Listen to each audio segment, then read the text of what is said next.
శ్రీమద్భగవద్గీత 10వ అధ్యాయము విభూతి యోగము 17వ శ్లోకం. కథం విద్యామహం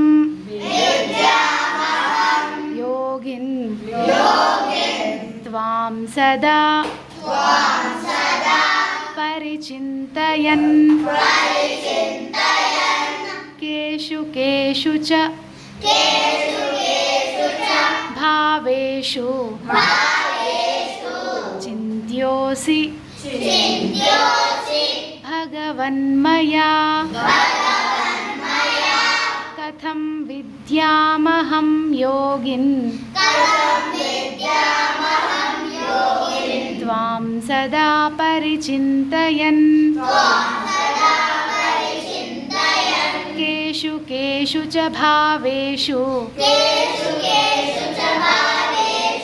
చింత్యోసి భగవన్మయా కథం విద్యామహం యోగిన్ త్వాం సదా పరిచింతయన్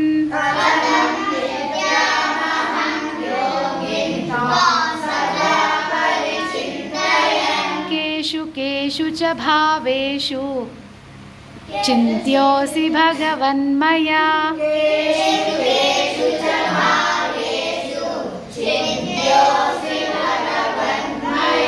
కథం విద్యామహం యోగిన్ త్వాం సదా పరిచింతయన్ కేషు కేషు చ భావేషు చింత్యోసి భగవన్మయా